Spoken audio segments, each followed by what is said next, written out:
Okay, so I'm delighted to say that former Republic of Ireland international and current manager of Punjab FC, Curtis Fleming, is with us. Curtis, how are you doing? How are you, Owen? I'm fine, thanks. Congratulations on the new gig, first of all, Punjab FC. You've been with them for a while as reserve manager, and you've stepped up to the main gig now. Yeah, well, I went over really with knowing I was going to become the head coach, but it was we were buying the club around Glass, the company that I was hired by, so we were just waiting to take the team over. So it gave me a chance to kind of get a feel for India. The players had a chance to go and look at some games. Took the reserve team for a couple of games, and that gave me a chance then to look at some young Indian players and give them a chance and see if they could step up from under 18s and stuff like that. So it was brilliant, really. I've had a chance to kind of bed myself in, get a feel for what it is, and hopefully be a bit more prepared when I go back. What's the biggest thing you've learned so far in India? I think the best thing has been the hunger. It's amazing. They're so hungry to do well and desperate to do well. I think we need to work on the infrastructure. A lot over there. Cricket's been huge. I think in football's always been kind of on the periphery of it, but I think that it's growing and growing. I think the ISL had a 54% rise on viewing figures last season, so it's getting bigger and bigger over there, and it's probably a great time to go in its infancy Mm. and to kind of get involved in a project that I'm involved in, and that's building a club as well. So it's fantastic chance for me. What was behind the decision to go over in the first place? What caught your interest from India, and how did it all happen? I had a chat over the years. I did all my badges and licenses in Ireland in the FAI. When I did my UEFA Pro license a few years ago now, Kenny Cunningham was on it, Jeff Kenna was on it, and then we had a guy called Mick Brown, who at the time was the technical director of Aspire in Qatar. Both his parents are Irish, he's from London, but both his parents are from Leitrim, I'm sure. And we just kept in contact. And he ended up going to Round Glass Academy to start it up to get going. And then when they were over there, they discussed with the owner, and the owner decided to buy a first team. So I think I just lost my job at Middlesbrough at the time, and he just dropped me a message and just said, would I be interested? He didn't think I would be. He thought I'd want to be staying in the UK and get involved in it. But as soon as I spoke to him, it was something different. It was a real challenge. I love me coaching. I love coaching. I love getting out there, hungry players and stuff. So Mick sold it to me, and then I spoke to our owner, who was a fantastic guy. He's from the Punjab originally, lives in America, but he's into wellness and holistic well-being, and that's his company. So he wanted an academy based on that. Right. So he's in the Punjab. So he's come back. He's opened us up fantastic facilities opening up. He's gone into the community. He's helping with the foundations up there to help them with well-being, to help them how to grow their own crops and everything like that. And then he wanted to give the kids a chance to progress, because football is big in the Punjab. So he started up the academy, and then it grew from there, I think. So whatever will happen at our club is they'll, 18 and playing for me, the first team, hopefully playing the top league in the country is going to be the pinnacle for them. But if they end up leaving the academy at 18, they'll be educated. Mm. They would have been, they had food, educated, fit, and really had a good education on holistic well-being and living. So the whole package is fantastic. And for me, then I've just got to work with that and see what I can do.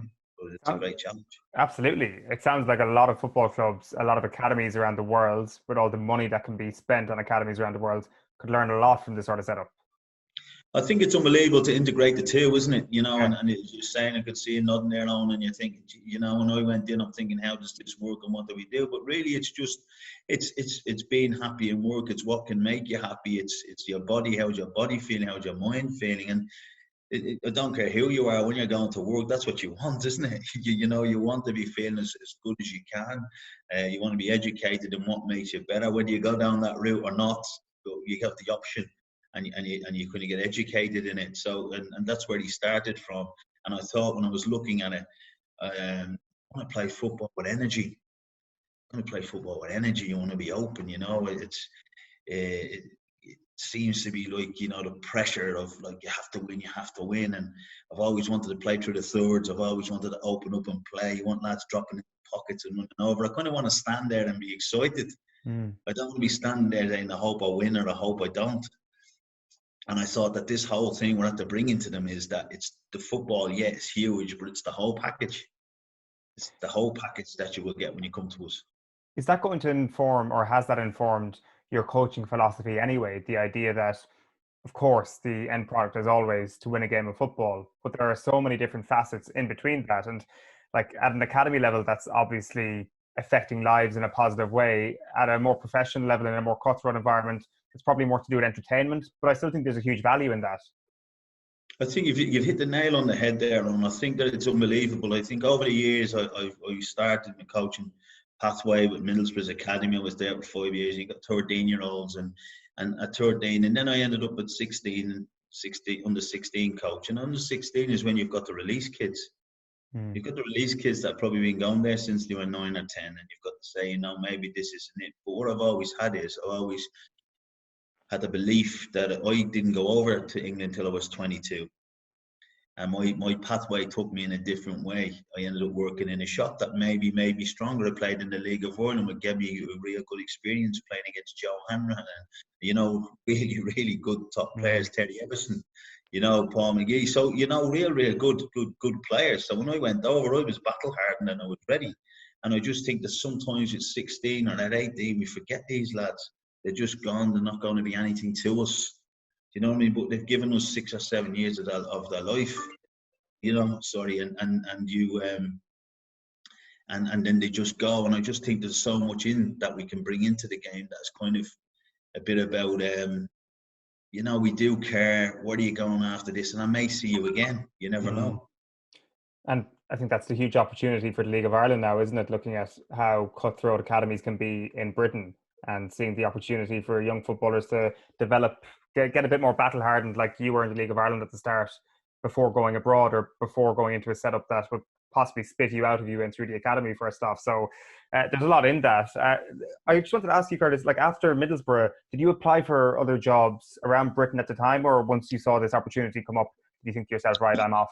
No, well, to be fair, I've been lucky in ways. I've spoken quite a bit because there's a lot going on in the UK now about, you know, no jobs for black coaches and such. I've been quite lucky in the fact that I've been working quite a bit. I went with Dougie Freedman to Crystal Palace. I was working at Middlesbrough's Academy where I've been. I was with Dave Parnaby. He was a fantastic coach. Then I ended up going to Crystal Palace as under 23 coach and stepping up to first team coach. Then Dougie went to Bolton and I went there with him. If you know what I mean. I went to Hartlepool with Craig Hignett. I went to Queen's Park Rangers with Ian Holloway, who I'd met at Crystal Palace, and who said he'd always wanted to work with me.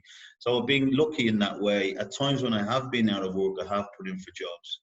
There's no doubt about it. And I think what everybody is saying is that I don't think the percentage or the percentage of black coaches or people, or black players or ex-black players want to get into the coaching big enough. I think there's only 6 mixed race coaches, I think, in the top 92 clubs in England at the time. So there's something wrong. I don't have to argue that because all the stats tell you that. Yeah. You know, I don't have to get them out and throw them around and try and make them look good or make them look bad. The stats are the stats. So I do think I did put in for a few jobs and I never heard back. Now, that makes me think, why didn't I? And then what I'm saying is, I'm not saying that I didn't get a job or I didn't get a reply from them because of the colour of my skin. But what I was saying is, why isn't there transparency in why you didn't? And then if you get the transparency and you get a bit of feedback on like anything, you'll go on and try and improve that, which will then help me to get a job in the future. Instead of thinking that is it because of the colour of my skin? You know, I've played professionally for 16 years. I've played in the Premier League. I've played for Ireland.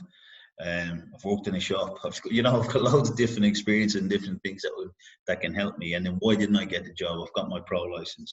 So I think the transparency has to be there.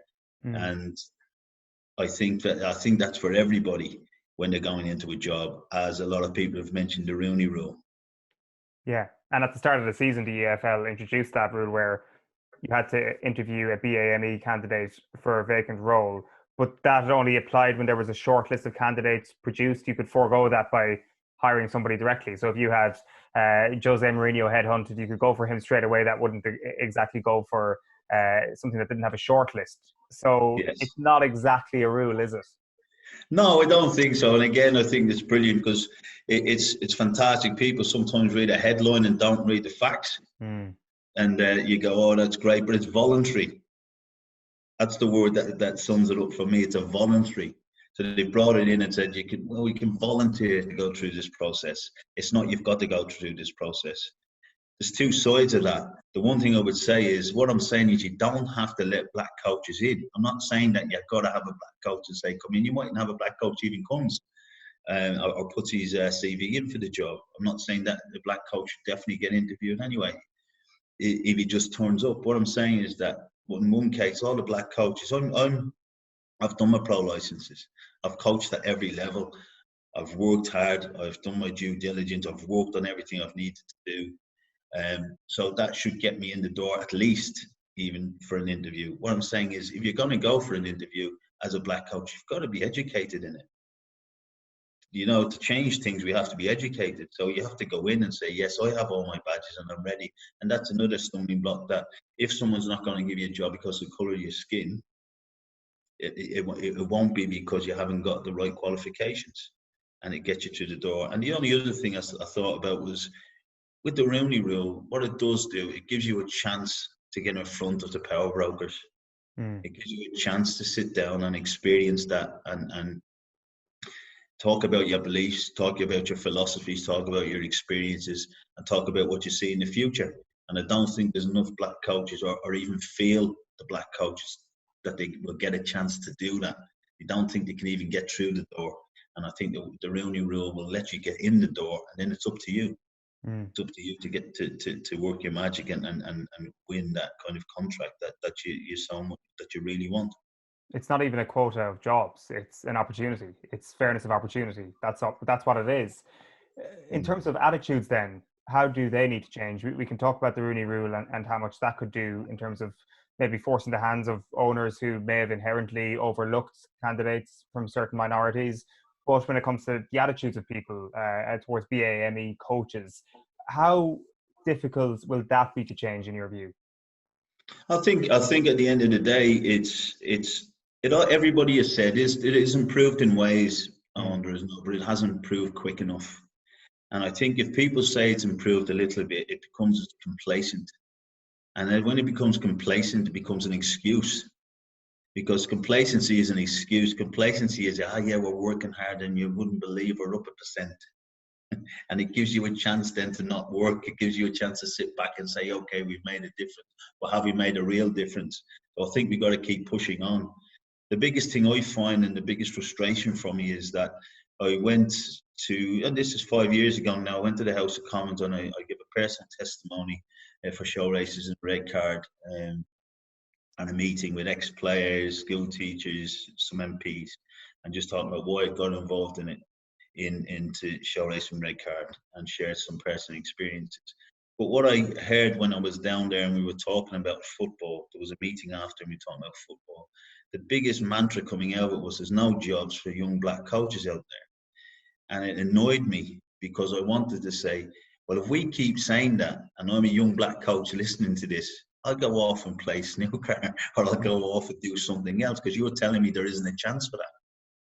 What I'm saying is there aren't the jobs there, but we got to educate ourselves and we will get better and we will push on. I'm telling you now, it's going to be unbelievable. There's a black kid in America now who thinks he can become the president of America because Barack Obama was. That's what it is. Do you know what I mean? That's what I mean. We've got to break that kind of glass ceiling. So the biggest thing I would do, especially in the UK, I would blanket the grassroots. I would blanket grassroots and go in and ask people, get them on courses, ask them what they want, what's they achieve. They love football. Like you talk about it every day. I talk about it every day. We probably talk about it if we weren't doing this. We sit over a cup of tea, we talk about because we love the game. So get down to the grassroots and spread the word that everything you want to achieve is achievable in the game. And then I think you've got to look at every level above that. And every level that you jump, can you see someone that you can associate yourself with? And if you can see someone that you can associate yourself with, they're positive role models. They're role models that you think it can be. And then the biggest one for me is that when we get to that final, turret, the glass ceiling, can we get in there? And so a lot of the times I don't see people who look like us. I don't see people up there. I don't see a young Irish guy who's got loads of ideas in there. I see a guy, I don't see a black Irishman. I don't see an old guy, red hair and a grey suit, protecting what he's got. And maybe the change will affect what his lifestyle or whatever. So when you're looking right up, I don't think you see enough people to kind of give you that role model and that confidence that you can reach it. Right. And I think it's almost a combination of the two, the role models and the systemic changes that are required. It's interesting. It's a really interesting point getting into that if you make that comparison between a young black person in America now has the belief to become president of the United States. Is the same, can the same be said in the Premier League after Chris Hughton being a success in the Premier League, for example? It doesn't seem that much has actually changed or accelerated even over the last 5 or 6 years. Maybe I'm wrong in thinking that, but if I'm not, why is that? Well, I think you bang on, because at the end of the day, it shows on. You've took your perceptions from that because of what you see every week. You look at the Premier League, you spoke to Premier League players, you look at the Premier League games. You probably, more of the infrastructure and what's happening at the grassroots instead of the guy who just sits and looks at a match, and supports his team and then goes off. You're educated in it. And at the end of the day, Chris Hughton gave me hope when I was living in Ballybock, because Chris Hughton was the little black fullback with the little afro, and I was thinking, I'm a little black fullback with a little afro. And I'm not saying that I was worried or I was thinking there was no chance, but wow, what a positive role model, that somebody that looks like me can get there and can do that. And I think he's the same with coaching. He's a very humble man, very humble guy, and I think he's done loads. He doesn't want to get applauded because he's a black coach who's been successful. He's just a coach who happens to be black. That's what Chris will say. I'm a coach who happens to be black, same as me. I'm a coach. When I walk out to the training pitch, I don't think I'm a black coach. I'm a coach who happens to be black Irish. And I think that's where we've got to get to. But again, when we look at the top leagues in the UK, because you talk about it a lot, and I'm based over here and I've coached in and played in the league so much, we don't see enough. You got Nuno at Wolves, but he's Portuguese. He's come in, and maybe that was a little bit more sexy. Clarence Seedorf, maybe, do you know what I mean? Because he's played and he's won the World Cup, or he's won whatever, he's won the European Championship, he's won Champions League. But I'm just thinking about the people who work in the country and have played in the country, who love and who are fighting every day and working every day to improve players. And then are they seeing a pathway or a chance for them to go? And I think when you look at it, that doesn't look like there is. Darren Moore, again, we can go pick it. It's like one hand, isn't it, really? If we were going to talk about it, we go, Darren Moore did a fantastic job at West Brom. Yeah. And the success stories are all too irregular, and it doesn't seem that the tap has been turned on yet at any point. No. Not that it will be an overnight thing at all. It just seems that if you wanted to look at some sort of evidence of recent measures working, you would like to have seen one Chris Hughton become a couple of success stories a year later, and then maybe 3 or 4. But it just seems that there's a bit of a stagnation, doesn't there? And this is why these current conversations in the last couple of weeks have been so important, because you feel it is revolutionary, and something will change at some level of society. Whether or not that will permeate into football, time will tell. But you'd like to hope so. You'd like to certainly think so. And like, you have people coming out across governing bodies in the UK outside of football over the last couple of days saying that they will commit to change because role models are no longer enough. The systemic changes is what needs to happen. So it's going to be very, very interesting few months and a few years for this. And hopefully we do see more of a drip feed of this, and just having the opportunity is key. Curtis, the other thing we wanted to ask you about, because we had Stewie Byrne on the show last week. He was obviously chatting about the same subject, and he was talking about that a terrible day in Bucharest in 2005 when yourself and Joseph Endo were racially abused. I think I have the year correct there anyway, playing for Shells. Yes. Tell us a little bit about that and what your recollection of that was. My recollection of it is it's like everything, Owen. I think that you you at the time and what you do. I was a senior player. I was at the end of my career. I came over and played a few games, and I was absolutely buzzing to be playing Shield and have a chance to play in Europe, which was unbelievable. But I'd heard and experienced racial chanting before, same as Joe had at different stages. But this was like, it was something that I wasn't really expecting on that day. And the biggest thing that stood out for me, and the biggest pride and inspiration I had from it, was it affected the lads we were playing with more than us probably. And I think, wow, what a change.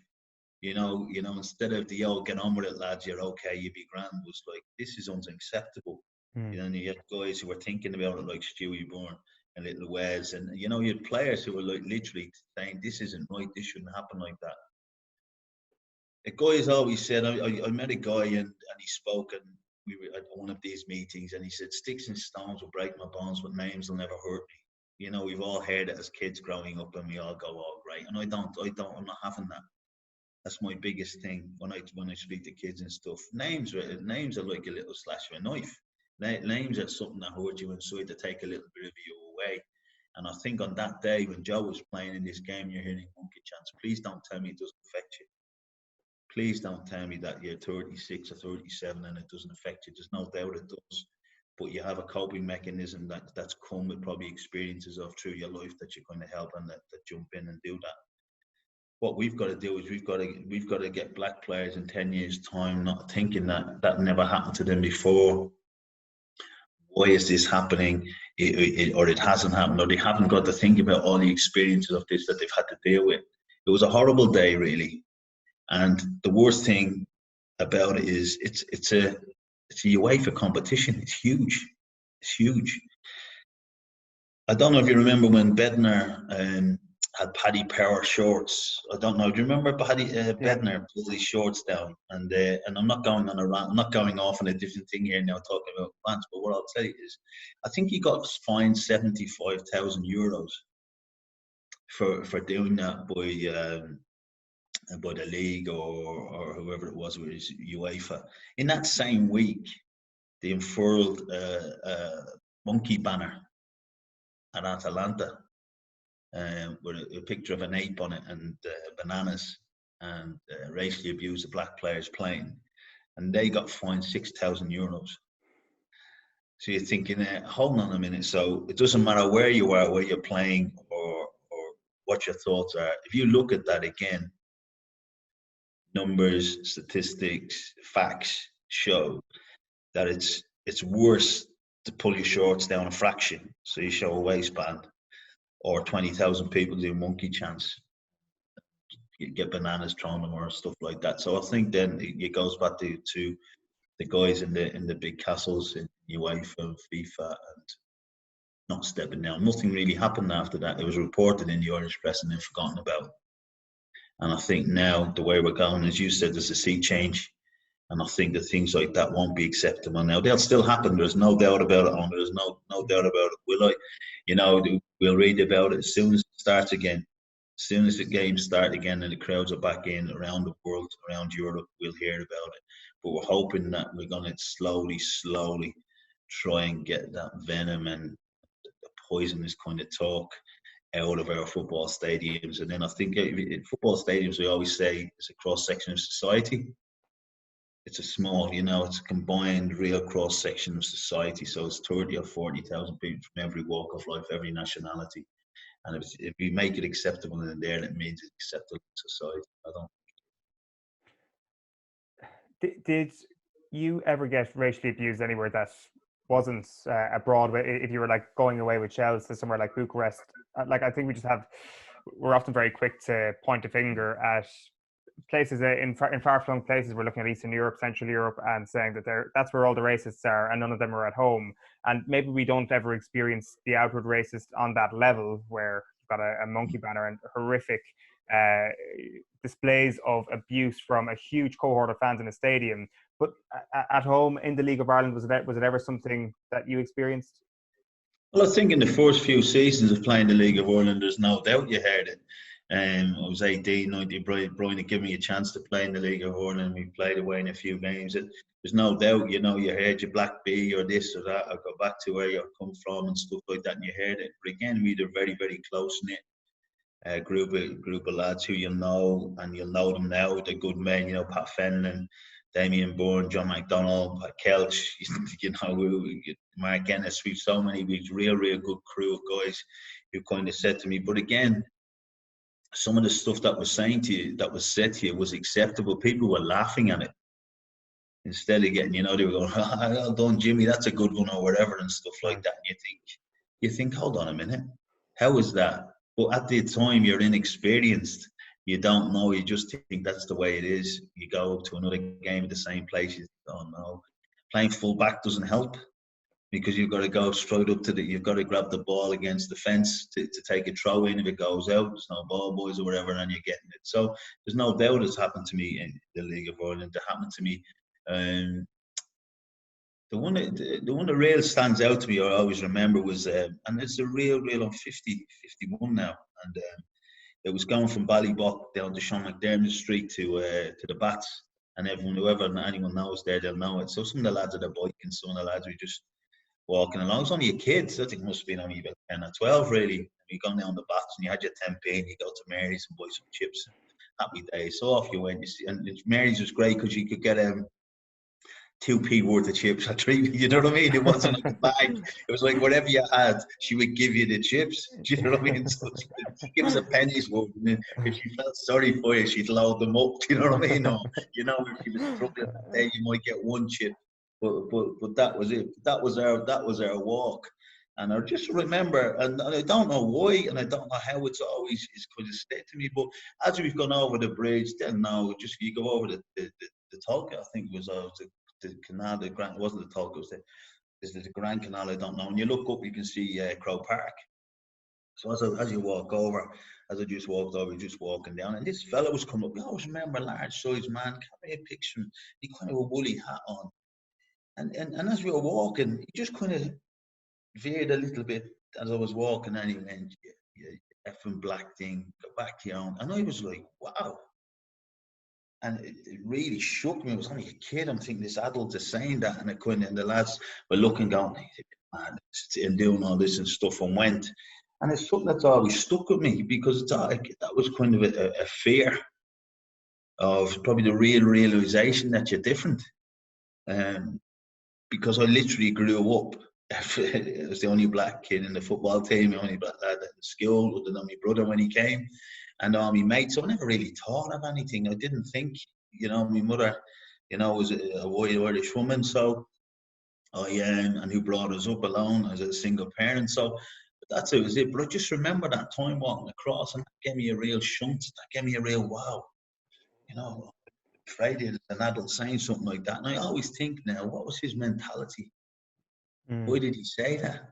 Why did he say that on? Why was he having a bad day?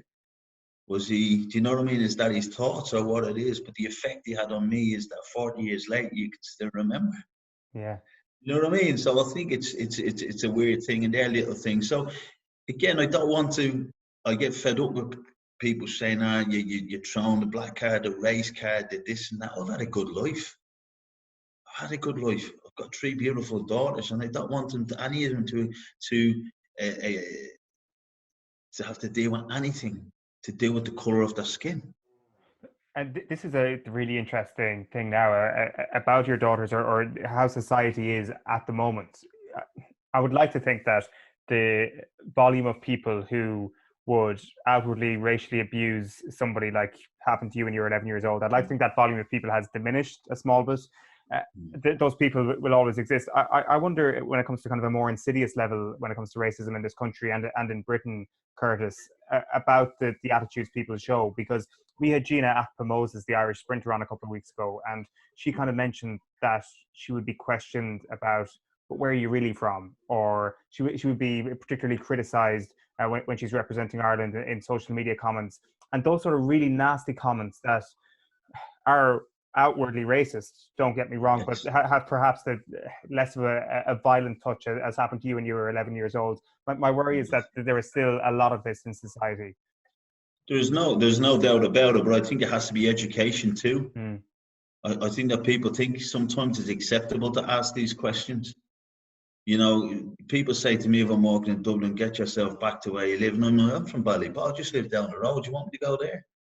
Do you know what I mean? Where do you want me to go to? And what makes you think that I'm not from here? Do you know what I mean? What makes you think I'm not from here? And I think it has to be education. And I think it's speaking about it and getting it out there. And I'm very, very proud Irishman. I've always been. Anyone that knows me knows I'll have the passport out. You know, don't even think. Do you know anything? You know that's what it is, and I'm very, very proud. And the worst thing is that I'm 50, and what age is the sprinter girl? She's Jean is 2021. 21. So see, it's 30-year difference, and it's still making comments about it, even with the diversity in our population now that wasn't there when I was there. People are still making these comments. I think it's something that we have to, whether it's you, whether it's me, whether it's schools, when the different generations, we have to educate people that's, you know, to have a society as we do, we got to have all the different, you know, colors, nationalities. It brings vibrancy, it brings life experiences, it brings taste, it brings, you know, joy. There's so many things, but people are trying to drive these divisions in, and you know, at the moment, Black Lives Matter has kicked off. If someone said to me, "Is all lives not matter?" I'm saying, of course they do. Of course they do. We saw the black guy pick a white guy up in the riots in England over the weekend because he saw a guy in trouble. It happened that he was a white guy and he helped him. So all lives do matter. What we're saying is that there's more chances in the workplace. There's less chances in the workplace for black faces and black coaches to get arrested, to get stopped on the street, and in America to get shot. Mm. You know, this has really kicked off, and this has been. My daughters asked me to go to a 9-minute kneel last week. They wanted to. My 15-year-old said, "I want to go," and that's getting back to your point initially. It's really grabbed their attention, and they're investigating it, and they're saying, "Why did that happen, and how did that happen?" And this is the sea change I think that's coming, because these are the next generation. It may not happen in the next 10 years or 20 years. But by the time my daughter is 40 or whatever, I think that hopefully there will be huge changes, and things that happened to George Floyd, you know, won't be happening as much on a regular basis. They will happen because, as you said, there are always going to be people who have those thoughts and those feelings. We can't get rid of them all. But what we want to do is we want to class them as the minority and let people know that they're the minority. Yeah, and I think we're probably in the phase of self-education on a lot of this at the moment. The people who feel that they can't make a difference, actually, you can make a difference. And maybe it's like people's view of the Black Lives Matter slogan, who would, in a very uneducated way, say, well, all lives matter. But perhaps after the last couple of weeks, people who would have been on that side of the fence now realize why Black Lives Matter and why this is the phrase that is used quite a bit. And I think that's important. Curtis, it's been great chatting to you. You've been so generous with your time. Just one last one. When are you actually getting to get hands-on as first team manager and as head coach of Punjab FC? Because I presume it's been happening from thousands of miles. Yes, it has. Yeah, we in Zoom, we've been talking to players, and you're trying to get things organised over there. But really excited, but again, not sure. You get the same. There's more important things sometimes, as people say in football. It's got to be safe. It's got to be safe for the players. It's got to be safe for the coaches. But I'm desperate to get back out there onto the grass. So I'm counting down. I'm hoping a month, but it could be 2 months. So we just have to keep working at it on and touch wood. I'll get there sooner rather than later. Hopefully, fingers crossed, and very best of luck with it, Curtis. Congratulations again on the role, even though it's been a couple of years in the making. Curtis Fleming, thanks a million. Thanks, Owen. Thanks very much. Thanks for having me.